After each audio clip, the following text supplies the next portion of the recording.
Hello! Welcome back to Minecraft. In the last episode, we installed a villager breeder that worked so well. This place was jam-packed. People were jumping on the furniture, they were tearing the place apart, so I ended up sending everyone away to get some peace and quiet back. Yeah, this place is really deserted, except for the skeleton horses and a wandering trader that I hear somewhere. Actually, guys, I don't know what happened. I was AFK and came back to the computer, and there were a bunch of doors missing. So I guess zombies got in here and just ransacked the place, killed all the villagers, and then wandered off. I don't know. I wasn't too worried about it, but I can't get the Fountain of Youth working anymore. So I don't know. I had it working once, and now it doesn't anymore. So that's annoying. I want to play around with a few designs, see if we can make that more reliable. Because what I also want to do is start working on the first villager location. And that will be inside the cute little old church design yet. So first I'm gonna finish up the breeder, get that going again, and then we build the church. Alright, yes, it's working again, guys. What I ended up doing is implementing a design by Fizzetti, and as I'm talking about this, let me actually swap over to a camera account. You could just see the hearts going there, and a new villager being born, baby villager. It's a design by Fizzetti. I'll link to him in the description, and I hope I'm pronouncing the name right. This is a design that basically relies on villagers thinking that they can reach those beds, even though the parent villagers they're blocked by the top layer of trapdoors, and the baby villagers are tricked by the bottom layer of trapdoors. So any minute now we should see him fall down into the water stream and then get shot up. It just takes time. The first villager, I was watching it as well, takes a bit of time before he wants to jump on the bed, and then it takes a bit of time before he goes in the water stream. There he goes, and then he'll probably get stuck there. Yeah, he's stuck there on a cobblestone wall there. That should lead him better into the soul sand in the bubble stream up top. But he is fighting the current now. And let me swap over to this account again. Oh, there he is. Yeah, so basically it's working now. So that's good. The mechanic is still the same, where you dump in food, but it doesn't fall through the cracks as easily anymore. I'm sure we'll have some lost, but I have a potato patch that just yields like, I don't know, 4 stacks. Hello, little guy. Yields like 4 stacks of potatoes every harvest. So that's potatoes are not an issue. And basically what I want to start doing is giving them some more safe place. Hopefully, I mean, I want to have villagers in here as well, but I'm not sure how that'll work. Anyway, safer places for them to be, so they die less often. So we need to repopulate less often. I don't know. So yeah, really happy that we got this working again. And it wasn't even that hard to install, to be honest. Yeah, nice. I'm pleased.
it is just about done.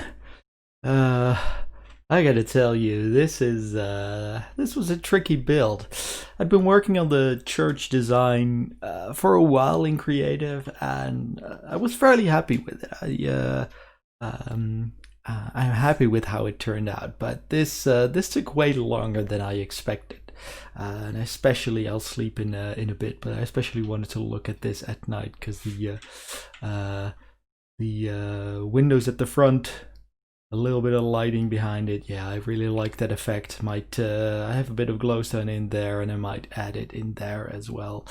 Even though I like the dark windows up top, like who knows what goes on in there. Yeah, let me get inside in the night. I have a bed up top still. I can sleep in. Let me show you what I want to do with the inside. It's not done yet at all. I was messing around with this. So this is it's like a small church, right? Basically one room, pretty open. You just enter it, and I like this idea of a whole bunch of lecterns with basically wooden benches. Very churchy, right? And probably have your religious literature perched on here while someone was standing here. Now, my original idea was to have an enchanting table here.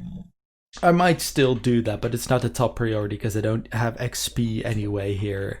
But what I also want to do with a whole bunch of lecterns here is I want this to be a book villager trading hall in a way. And I don't know how many villagers exactly. There's probably a whole bunch of useful enchantments that I want to get, though, mending being the first one that I want to aim for. And I want to put them in here. And I don't have the carpet on me, but basically what I want to do is add a layer of carpet here so that the villagers won't pathfind out and the zombies won't pathfind in, which is a really clever idea.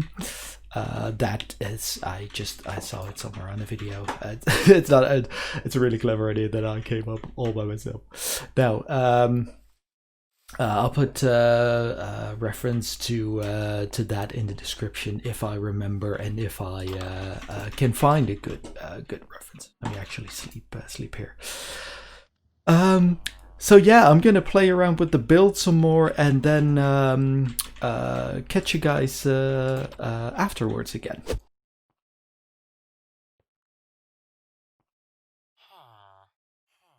Riptide, no.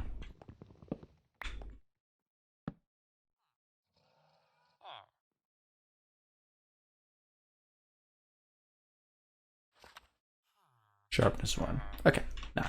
Alright, so guys, this is I've started calling this conversion cave. I'm luring villagers over here. There's a bed here, so at nighttime when it's getting late they just wander up on here. I'm just camping out with a boat here to grab them, and then just playing around here. I hope this works in resetting their trades.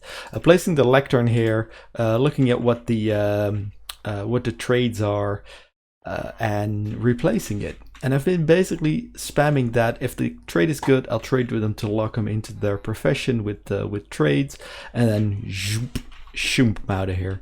And what I actually have here is the most important guy, a mending villager, 18 emeralds. I think that's quite good. I don't have 18 emeralds yet, so I don't have a mending book, but that shouldn't be too big of an issue. And so what I'll do is I'll convert the villages over there, minecart them in here if they have a good trade, and we'll have sort of our librarian churchgoer army here. With good trades that I'll then further develop. They unlock more trades, so who knows what other books this guy has. He might have like an efficiency 4 and an unbreaking 3 as well, and be the best guy ever. I don't know. So yeah, this is basically going to be a grind that I'm not going to do now. Certainly not on camera. I don't know why I checked there. I thought maybe he changed profession, but he didn't, of course. So in between episodes, I'll grind more and maybe update you. But you have a mending one. So I guess next up on the agenda is some emerald source. And actually, what I realized is that we with the building of the church, we can actually remove something from the to-do list and then basically just replace it with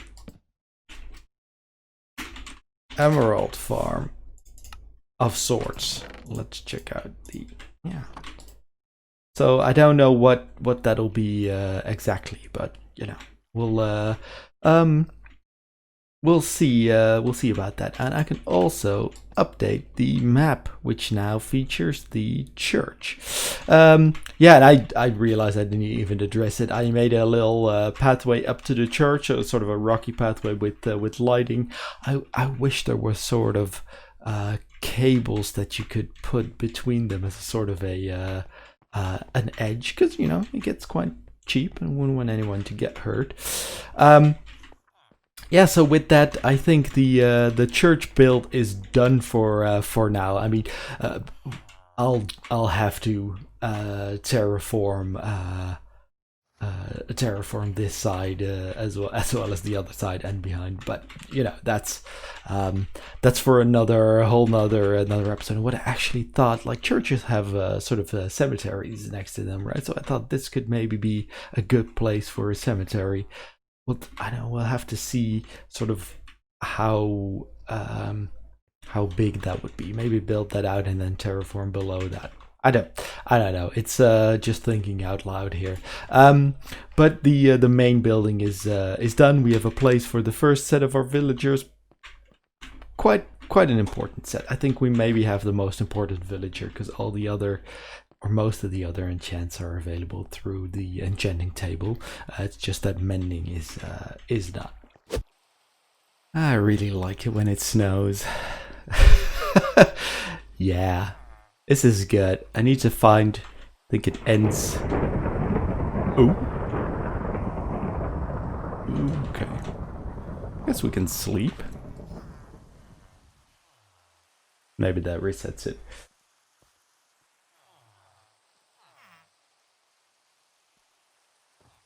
Nice. Guys, I was looking through the trades of our villagers, and I've taken 2 guys, put them safely here. The rest of the villagers have been murdered by zombies at least twice. I have these guys in here, and I have like a smoker and a cauldron in my house, and they wandered in there, and I was looking at their trades, and this is a butcher and a leather worker, and they take raw pork chops and leather, which with the 1.16 update got me thinking a Hogland farm could provide both those things. Excuse me, sir? Yeah, okay, I don't need to crow. Could provide both those things fairly easily. And we have a nether portal spawning in a crimson forest where hoglins spawn. So this should be fairly easy to set up. It won't be big, but this I think is the easiest way to get an early start in emeralds. I have been trading with these guys to lock them in already. But yeah, Hogland farm is the next step, and that should be easy to set up. So let's do it.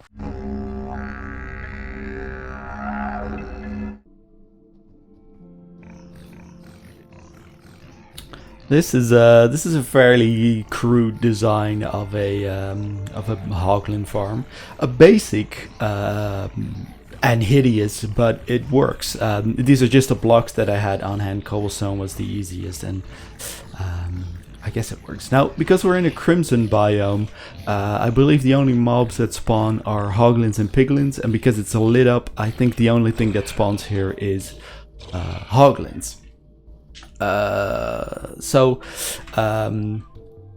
That's at least in my tests. That's all I've seen so far. And they are the Hoglands are afraid of these warped fungi. So they spawn here. They want to run away from that. The trapdoors basically trick them. They think they can walk over them, so they fall through.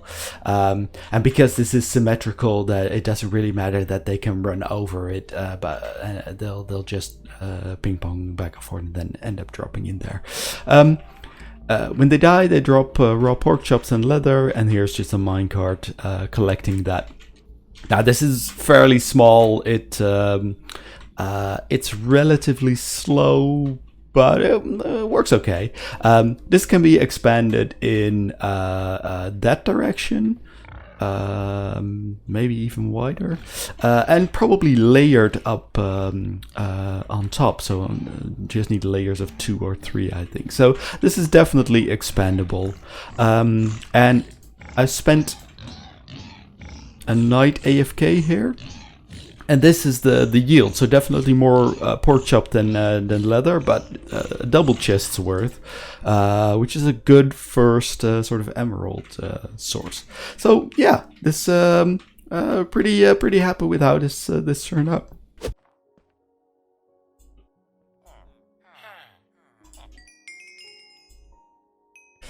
Yeah, but that is gonna do it for today, guys. I'm gonna spend some time trading with these villagers off camera. I want to thank you once again so much for watching. If you have any tips or feedback, do feel free to leave a comment. If you enjoyed the video, consider leaving a like or subscribing to the channel for similar content in the future. I hope you have a great rest of the day, and I hope to see you next time.